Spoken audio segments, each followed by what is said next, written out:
Have you ever felt like you truly understood yourself, your body, your desires, your identity, and then suddenly, something or someone comes along and flips everything upside down? That's exactly what happened to me.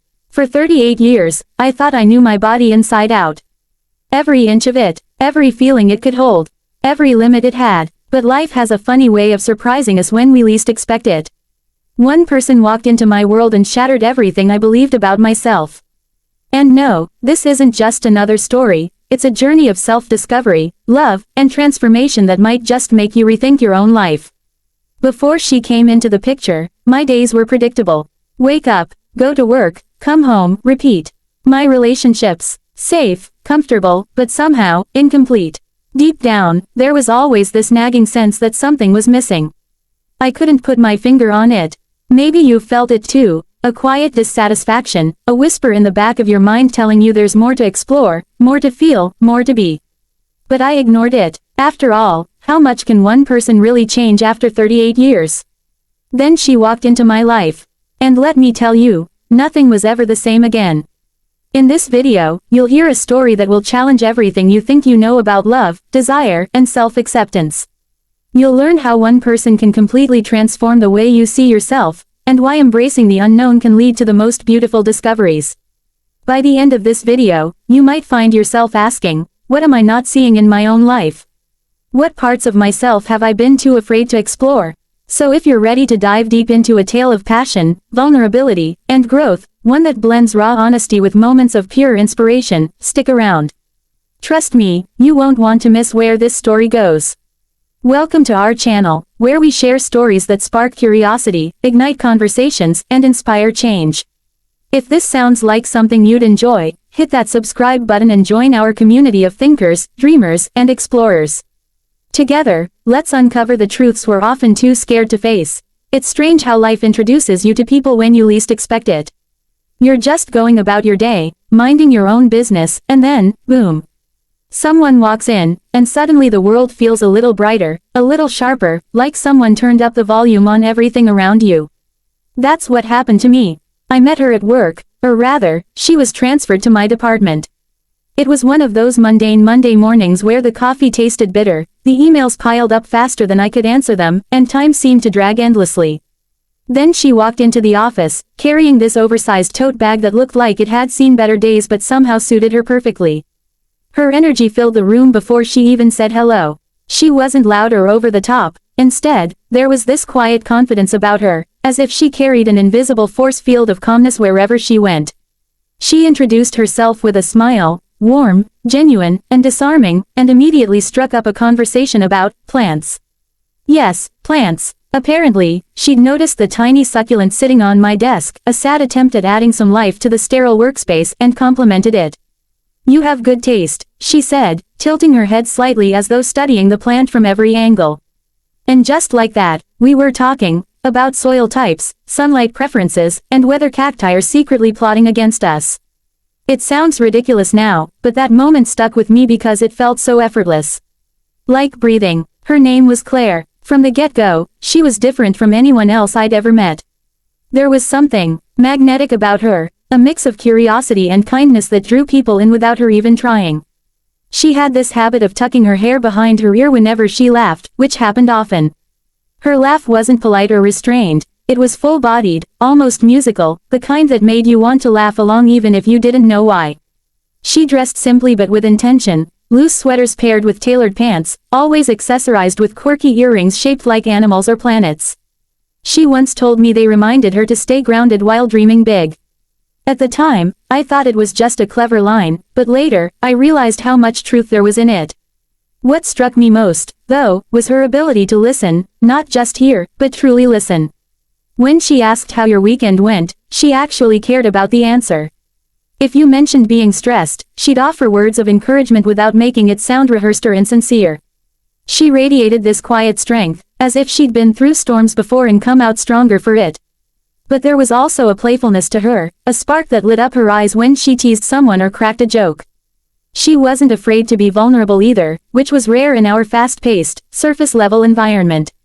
Once, during lunch, she casually admitted she cried during a dog food commercial because it reminded her of her childhood pet. Most people would have brushed it off as embarrassing, but not Claire. She owned it, laughing at herself even as tears welled up in her eyes. The more I got to know her, the more intrigued I became. She challenged me in ways I hadn't anticipated. For instance, she loved debating random topics, like whether pineapple belongs on pizza or if aliens exist, and she never backed down from defending her stance.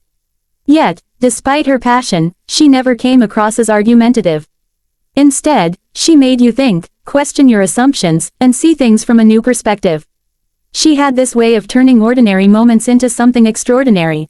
A trip to the break room became an impromptu brainstorming session. A walk to the parking lot turned into a deep conversation about dreams and regrets. With Claire, nothing felt small or insignificant. At first, I couldn't quite figure her out. Was she this open with everyone, or was there something special about the way she treated me? Part of me wondered if I was reading too much into things, if maybe I was projecting my own insecurities onto her. After all, I'd spent years convincing myself I understood who I was, what I wanted, and how the world worked. But Claire, she disrupted that.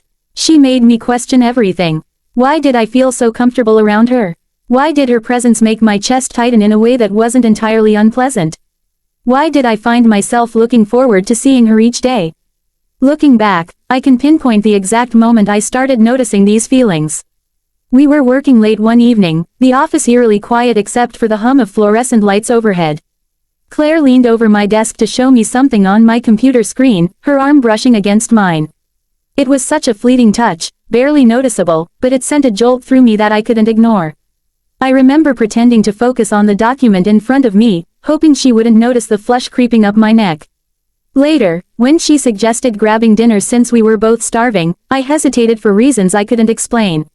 Something about her felt dangerous, not in a bad way, but in a way that made me realize I was standing on the edge of something unfamiliar.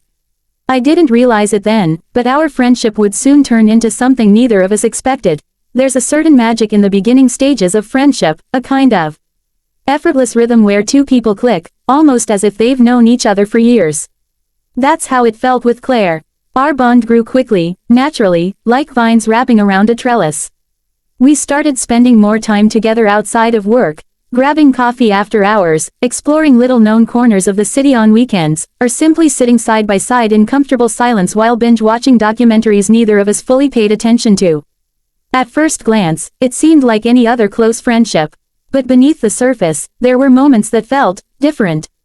Unusual, special in ways I couldn't quite articulate. Take our late-night conversations, for example. They became a ritual of sorts, though we never planned them. It usually started innocently enough. One of us would send a text about something random, an article we'd read, a song stuck in our head, or even just a funny typo we'd made earlier in the day. Before long, those texts would spiral into hours-long exchanges, diving deep into topics most people shy away from. Dreams we hadn't dared to voice aloud. Fears we carried but rarely admitted. Hopes so fragile they felt like glass. With Claire, I found myself saying things I didn't know I needed to say. She listened without judgment, responding not with platitudes but with raw honesty.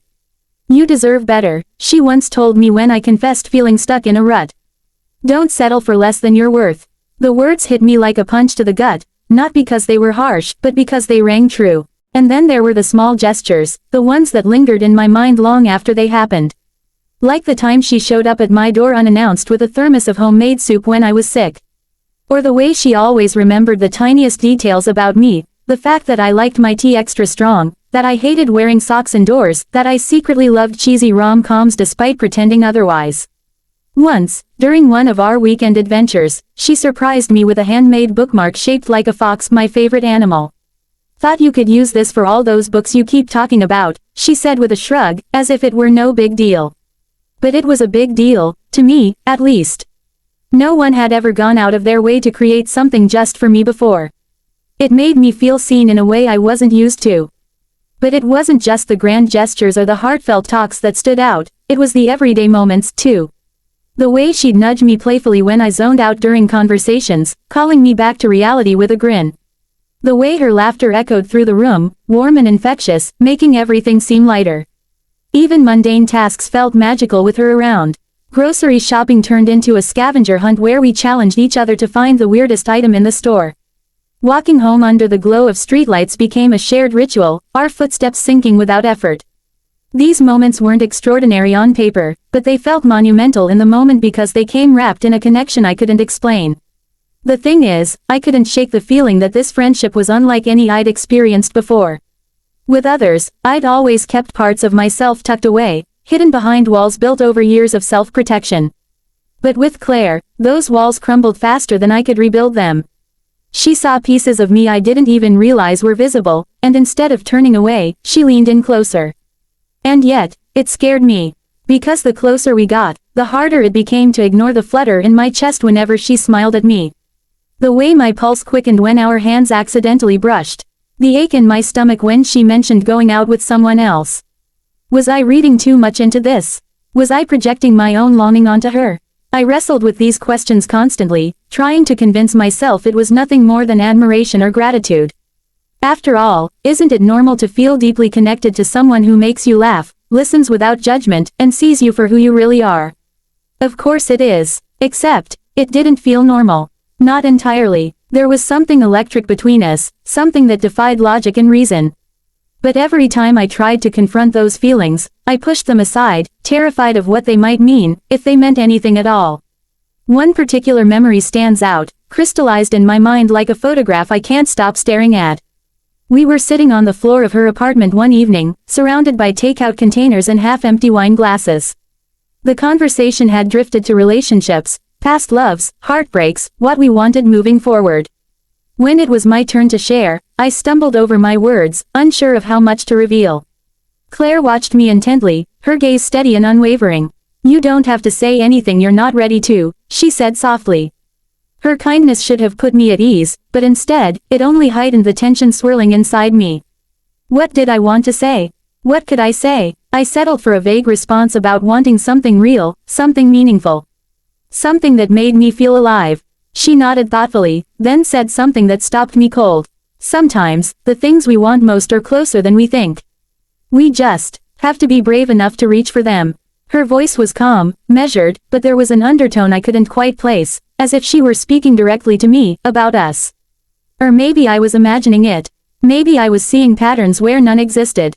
Either way, her words hung in the air between us, heavy with possibility. That night, as I lay in bed replaying the conversation in my mind, I realized something unsettling. Claire wasn't just changing how I saw the world.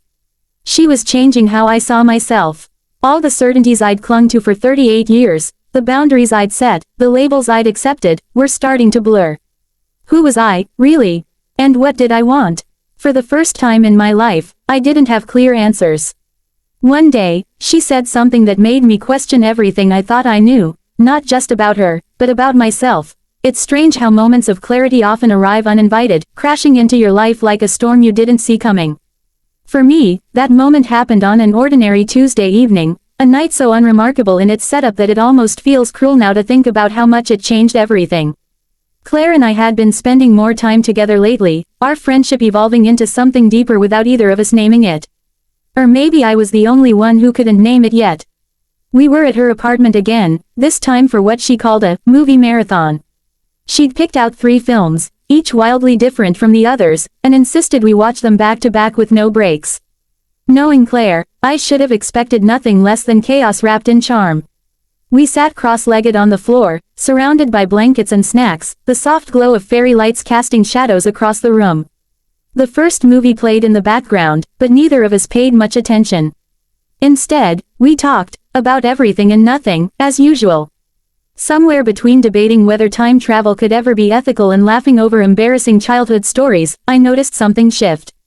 Not in the air, not in the room, but inside me. Claire leaned forward to grab another handful of popcorn, her sweater slipping off one shoulder. It was such a small, insignificant movement, yet it sent a jolt through my body that left me breathless. My heart pounded in my chest, loud enough that I worried she might hear it. I froze, staring at her profile, the curve of her jaw, the way her hair fell loosely around her face, the faint smile playing on her lips as she teased me about my terrible predictions for the plot twist. And then it hit me. I wanted her. Not just as a friend. Not just as someone to laugh with or confide in. I wanted her in a way that felt raw and primal, a desire so intense it scared me. It wasn't just physical attraction, It ran deeper than that, rooting itself in every part of me until I couldn't tell where I ended and she began. The realization slammed into me like a freight train, leaving me dizzy and disoriented. How had I missed this? How had I convinced myself for so long that what I felt for her was purely platonic? At first, I tried to push the thought away. Surely, I was mistaken. This kind of thing didn't happen, not to people like me.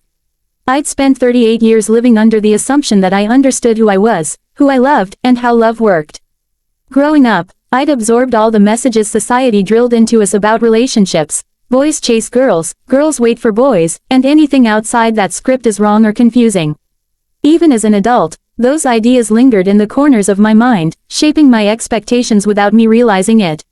Love was supposed to follow rules, wasn't it? Safe, predictable rules. But here I was, sitting on Claire's floor, staring at her like she held the answers to questions I hadn't even dared to ask. Denial came next, wrapping itself tightly around me like a shield. This is ridiculous, I told myself silently. You're imagining things. You're projecting. You're tired. But no matter how many excuses I made, the truth refused to budge. Every glance, every touch, every word out of her mouth seemed to confirm what I'd been too afraid to admit. I was falling for her. Hard. And yet, fear crept in alongside the excitement. Fear of rejection, of judgment, of losing the one person who truly understood me. What if she didn't feel the same way? Worse still, what if she did, and it ruined everything? The thought of risking our friendship felt unbearable. Claire had become my anchor, the person I turned to when the world felt overwhelming. Losing her would leave a void I wasn't sure I could fill. But denial and fear weren't the only emotions swirling inside me. Beneath the panic and uncertainty, there was also exhilaration, a spark of possibility I hadn't felt in years. For the first time, I allowed myself to imagine what it might be like to let go of the labels I'd clung to for so long. To embrace the unknown instead of running from it. What would it mean to love Claire, not cautiously or halfway, but fully, completely? Could I even do that? Did I have the courage? As the night wore on, I found myself retreating inward, caught between wanting to say something and knowing I couldn't, not yet. Claire must have sensed my distraction because she eventually paused the movie and turned to look at me.